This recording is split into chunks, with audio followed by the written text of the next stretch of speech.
오하이오 슬퍼 타임즈 2024년 1월 22일자를 진행하도록 하겠습니다. 오늘 날씨가 많이 추워졌는데요. 겨울 같은 겨울 날씨를 좀 느껴지는 오늘이기도 합니다.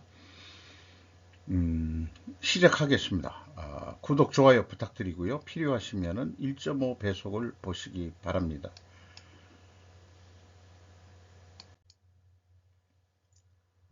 스캡티시즘이라는 게 이제 제가 좋아하는 용어가 돼가지고 Growth of Alliance Among New Parties 했는데, 신당들의 연합이 의구심이 키운다, 이런 제목으로 정민경 작가라고 번역이 됐는데 기자겠죠. 코리아 헤럴드에서 보도를 했습니다. 국회의원 선거를 앞두고 신당 합당 요구가 커지면서 이준석 전 여당 대표는 신중한 태도를 보이고 있다. 이렇게 해서 결국 신당들이 합당할 것 같지는 않아요. 보수에서 갈라져 나온 신당하고 진보에서 갈라져 나온 신당하고 뭔가 공통점이 있겠냐? 그러면은 별로. 근데 김종인 씨가 이제 또 참석을 해가지고, 야, 니들이 이게 합당을 해야 그래도 의석수를 좀 많이 뺐지. 이 당으로서 그걸 하려고 그러면은. 어쨌든 저는 이미 소개를 한 거 있지만은, 전라북도 쪽이, 남도는 모르더라도 이낙연 씨가 좀 의석수를 좀 전라북도에 많이 가져와야 되지 않겠냐, 이런 의견을 좀 전달하기도 했습니다. 그런 것도 있어요. 그런데 이제 오늘 요 화면에서는 여기에서 선거운동 전문가이자 국민의힘 전 비상대책위원장인 김종인 의원은 신당 합당을 성공적 핵심 해법으로 꼽았습니다라고 소개를 했듯이 그렇게 되는데, 제 개인적인 생각은 이분은 저도 나이가 먹을 만큼 먹었는데, 저보다는 연만하신 분이긴 하죠, 당연히. 그러니까 저보다 한참 더 늙었다는 얘기인데, 집에 가서 이젠 좀 쉬지 그래요. 근데 어디서 옛날에 듣도 보도 못 하시던 분이 어느 날 갑자기 떴거든요. 그래서 이 사람이 도대체 어디인데 킹메이커라는 얘기까지 들어가면서 여당 야당을 왔다리 갔다리 하면서 이게 어떤 캐릭터고 정체가 뭔지 저는 잘 모르겠어요. 그냥 집에 가서 이제는 좀 쉬십시오라고 얘기하고 싶을 정도입니다. 그렇다는 얘기, 제 개인적인 그런 생각이고요. 우크라 병사 나이가 설마 이 정도였어? 평균 연령 43세에 연일 격전 치른다. 정순식 기자가 헤럴드 경제에서 보도했는데, 가족 지키려 최전방 자원에 2년 분투하고 있다. 젊은 층 사지로 몰고 싶지 않다. 책임감의 전선 지켜. 실례하겠습니다.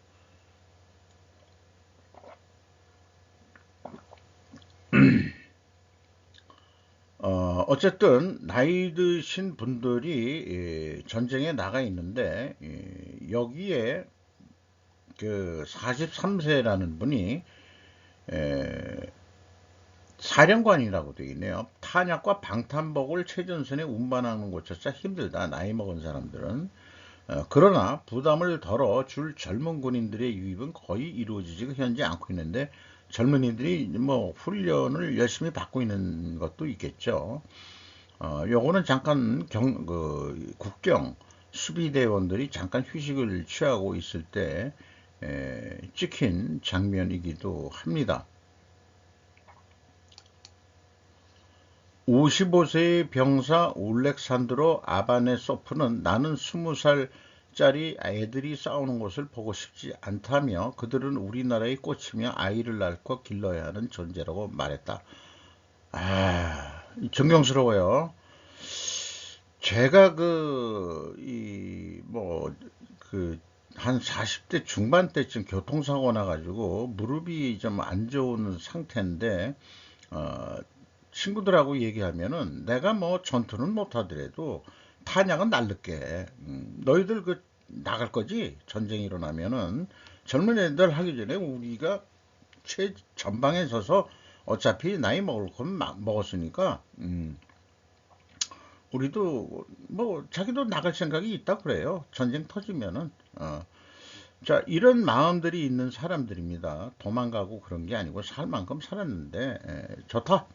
젊은 애들이 죽어서는 안 되니까 우리도 나가자. 그러면은 너는 어떡할래? 다리도 현찮은 놈이 핑계를 대자면은 그래도 어쨌거나 나는 나가서 탄약이라도 날르면 되지 않겠냐. 니들 그 전투하는데 이렇게 이제 농담도 해본 적이 있습니다. 농담이 아니고 진심이에요. 6명 탑승한 모스크바행 제트기 아프간 북동부 산악지대 추락. 신인 기자가 뉴스 1에서 보도를 했는데 인도에서 우즈베키스탄을 거쳐 러시아 모스크바로 향하던 소형 전세기가 6명을 태운 채 아프가니스탄 북동부 산악지대로 추락한 것으로 추정된다라고 뉴스가 나왔어요. 그런데 이 6명의 사람이 탔는데 승무원은 4명이고 승객은 딱 2명이에요. 자, 이거 보면은 이게 그 탄 사람이 도대체 2명의 그 승객이 누구냐? 이게 저는 매우 궁금합니다. 전세기를 낼 정도면은 아마 매우 경제력이 높은 사람들이나 또는 높은 신분을 가지고 있는 사람들일 텐데 꼭 무슨 사건이 일어날 때쯤 뭐가 비행기 추락하고 하는 것들이 좀 가끔 나와요. 이게 무슨 난기류나 뭐 이런 것 때문에 이런 게 된 걸까? 글쎄요. 어쨌든지 이렇게 그 이 프랑스에서 만든 소형 비행기인데 프랑스에 유명한 그 상업용 소형 비행기 만드는 유명한 회사가 있다고 합니다만은 이런 뉴스가 나오는데 이게 좀 고개를 갸웃하게 됩니다. 과연 누가 죽었을까? 에, 추락을 했는데 살았는지 일반적으로 죽었다고 봐야죠. 그러면은 도대체 누굴까 하는 게 매우 궁금합니다. 오늘은 이거 일요일 날 하는 이 생방 유튜브 생방 이거 이 새우표 씨가 아주 유명 유튜버죠. 슈카월드라고 대통령 그 민생 토론회에서도 그 코리아 디스카운트에 대해서 그 질문을 했을 때 윤 대통령이 그 답변한 거에 대해서는 요거는 현문 우답을 한 것 같다라고 제가 그 표현을 했는데 한겨레에서는 지나가던 말로 하듯이 코리아 디스카운트의 원인은 윤 자신 아니냐라고 또 그 한겨레는 또 좌파 신문은 아주 그런 거 가지고 그냥 바로 그냥 그렇게 비판하고 그 공격을 하는 식으로 얘기를 하더라고요. 저는 그 코리아 디스카운트 뭐 정책적인 거 뭐 이런 거 얘기하기 전에 제가 의견한 건 그러죠. 스루포트 회계로 분석하라는 입장에서는 음, 회계 투명성부터 확보하라. 다른 건 난 얘기 안 하겠다. 그렇게 얘기를 했습니다. 가장 답 없는 위치의 국가, 세계에서 가장 불쌍한 위치 국가, 거기가 어디냐? 전 세계에서 가장 큰 내륙국 1위는 카자흐스탄인데, 카자흐스탄은 그래도 그 카스피해하고 연결이 돼가지고, 거기에서 이 석유가 나죠. 탱기즈 유전이라고. 또 카스피해 남쪽은 또 이란하고도 그 적해 있고 거기에도 뭐 석유가 매장량이 많이 있다고 하는데 그거 개발을 못하는 게 쿠르드족이 많이 살아가지고 이란에서도 쿠르드족이 많이 살고 있는데 이게 이제 그 이권 분쟁 싸움 때문에 이란도 개발을 그쪽은 안 하고 있다는 식인데 카자흐스탄은 카스피의 그 북쪽에 있는 그 탱기즈 유전 쪽에서 나오는 석유를 어떻게 해서든지 이 파이프라인으로 해서 뭐 어떻게 팔라고 하고 있겠죠. 파이프라인으로 해결을 하고 있는 거로 되어 있습니다. 그런데 오늘은 그 가장 답 없는 위치 국가가 이 몽골이다. 이거를 얘기를 하고 있네요.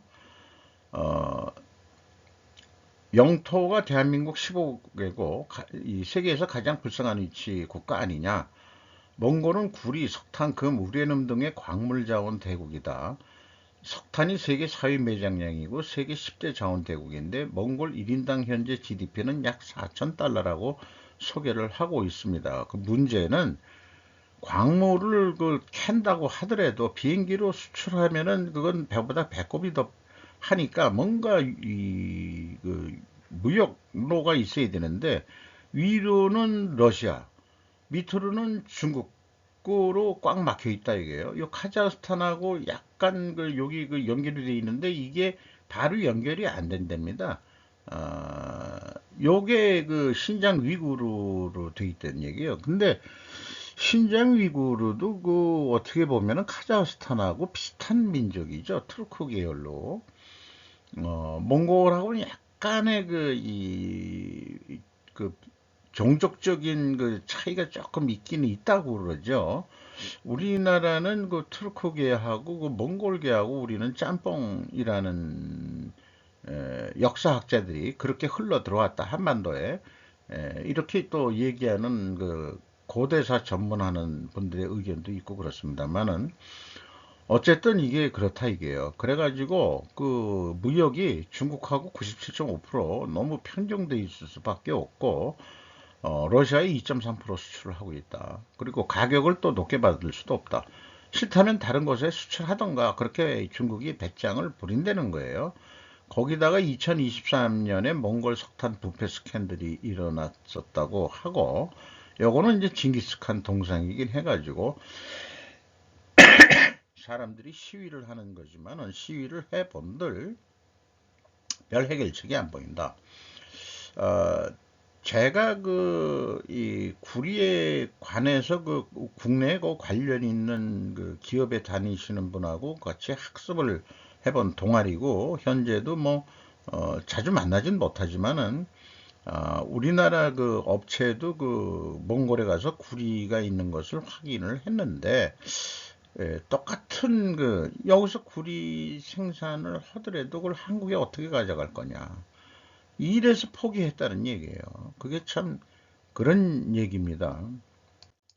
내몽골에 대해서도 이제 확대해서 소개를 하고 있는데 문제는 지금 시진핑이 내몽골에다가 중국어를 가르쳐라 강제를 현재 하고 있다는 얘기죠.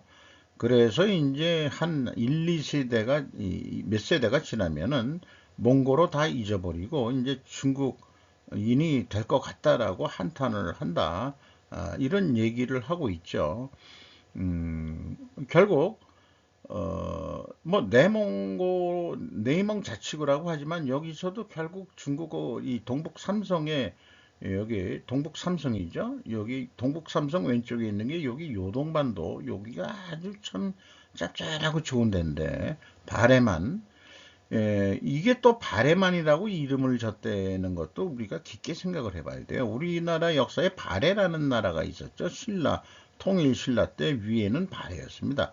그러니까 그것은 통일 신라 시대에 그래도 남북 사회 남북으로 그때도 갈라진 거죠.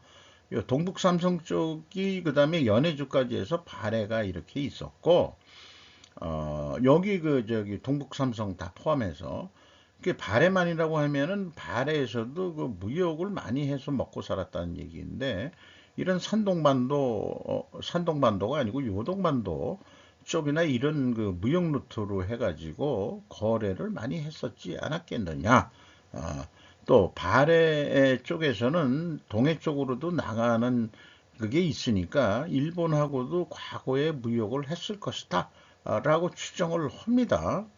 뭐 이렇게 하는 고대사도 좀 생각이 납니다만은 어쨌든 몽골이 옛날에 징기스칸이 세계를 제패했을 때는 유목민 시대고 그 다음에 말이 전차 역할을 했을 때 그때를 세계를 제패했었지만은 지금은 완전히 꽉 막혀가지고 나가기가 어려운 이런 해양 시대 이런 거겠죠. 그래서 그 뭐 많이들 저도 얘기를 하지만은 날씨나 뭐 이런 거를 봤을 때도 그렇고 우리 한반도에는 지하 자원이 크게 없습니다만은 한반도 아무리 생각해 봐도 기후도 그렇고 삼면인 바다인 축복받은 땅을 선택한 조상들에게 감사를 표할 수밖에 없다. 비록 지하 자원은 거의 없지만 그래서 우리의 자원은 우리 자신들 뿐이다. 즉 우리 두뇌 머리뿐이 없다. 어쨌든 제가 봐서는 옛날부터 한반도를 노리는 나라들이 꽤 있었다. 010-3196-7090-3553님으로부터 새 메시지를 받았습니다. 저런 예.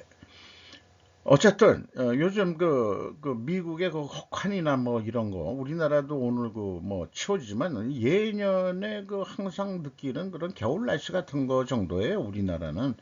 그래서 그 뭐 지구 온난화가 그 북극 그 찬 기운이 그 거꾸로 밀려 내려오는 그런 지역들이 있어가지고 그러는데 우리나라가 어떻게 될지는 모르겠지만은 아직까지는 저는 그 기후적으로나 이런 거로 보고서는 어, 축복받은 땅이다. 그 성서적인 표현으로 한다면은 이 한반도도 적과 꿀이 흐르는 땅 아니냐 이렇게까지 얘기를 해보고 싶은 생각도 있네요. 그래서 몽골이 뭔가 해결을 하려고 그러면 해답은 중국 해체다. 동북삼성 만주 독립하고 내몽고 독립하고 한반도 통일도 되고 무역로가 되면은 또 이 몽골 서쪽으로는 카자흐스탄으로 연결을 하고 동쪽으로는 이제 만주가 또 독립을 한다면은 이렇게 한반도하고도 무역로가 통하지 않겠냐. 이러면은 이제 몽고 좋고 우리나라 좋고 이런 때가 오지 않겠냐. 그리고 우리는 여기 그 카자흐스탄 탱기즈 유전에서부터 오는 것을 파이프라인으로 해서 한반도까지 들어온다. 이런 그 이 상상을 해봅니다.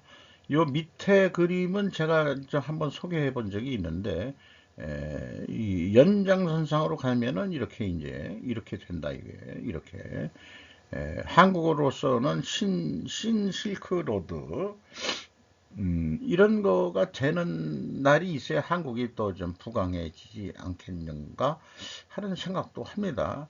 저 왼쪽에서부터 이렇게 서울을 경유해 가지고 원산 함흥 이런 쪽으로 해서 그 다음에 나산까지 나선 지구까지 해서 우리 그 브라디버스톡까지 가가지고 옛날 발해가 있던 데 아니겠어요? 그 연해주 이렇게 해서 지금 어차피 나 있는 그 시베리아 철도 이용해 가지고 여기 뭐 유전지대가 이렇게 많은데 이렇게 또 들어오는 길도 있을 수 있고 그렇습니다. 다만 러시아 힘 더 약해지고 중국도 해체된 다음에 얘기예요. 예. 근데 그 얘기를 하다가 뜬금없이 삼전도비 얘기까지 이제 확대해서 얘기하는데 삼전도비에 대해서 그 많이 준비를 해가지고 히스토리를 얘기해 줬어요.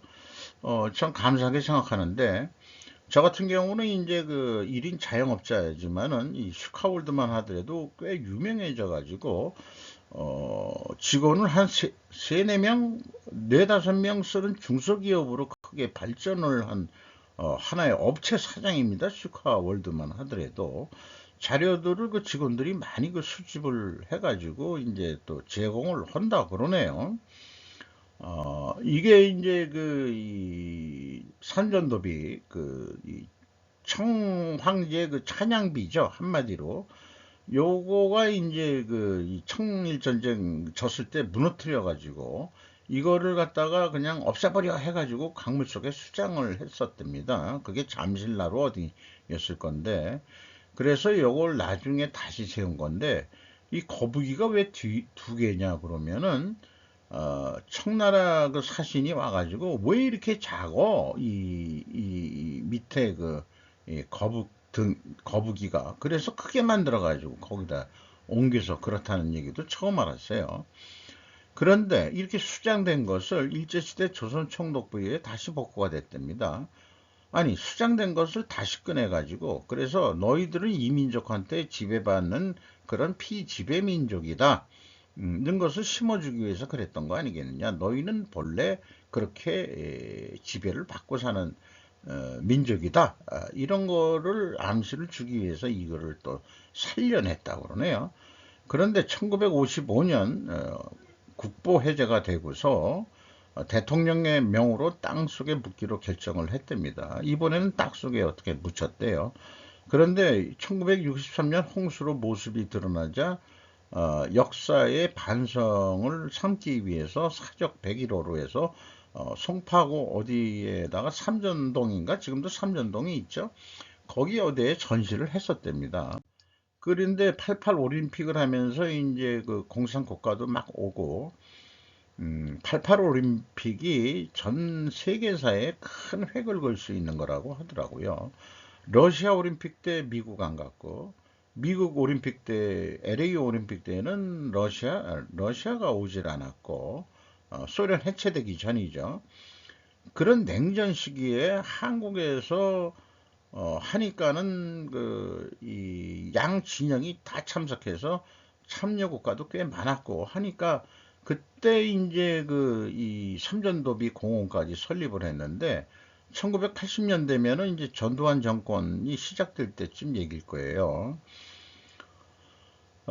그래서 1983년에 이게 삼전도 굴려고 해서 그 무릎 꿇고서 그 머리 3번 땅에 박는 그런 거를 형상화한 부조를 해. 이게 말이 되느냐 해서 2010년에 철거를 했다고 그러고, 그리고 이제 그 어떤 대학원생이 이거 철거하라고 병자년 370년이 됐었다. 이런 거 있는데 동네 흉물로 민원이 다시 발생이 돼가지고 결국은 2010년도에 현재 롯데 월드 옆에 음 그게 롯데월드 여기 옆에 있으면은 그 뒤쪽인지 어디인지 그 호수 공원 쪽인가 어딘지 모르겠습니다만은 그게 있대는데 그래도 여기에 옮겨와 있답니다. 이렇게 이제 소개를 하고 있네요.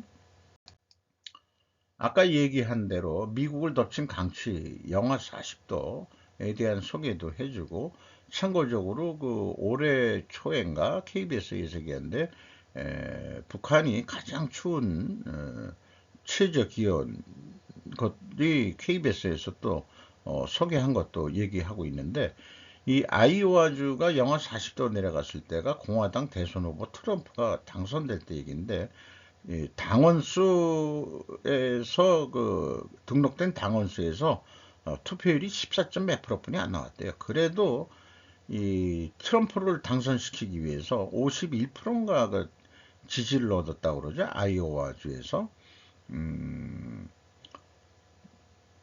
대단한 열성 당원들이다. 이런 추위 속에서 이런 거를 덮어쓰고 와가지고 투표를 해줬다. 이런 얘기를 하고 있네요.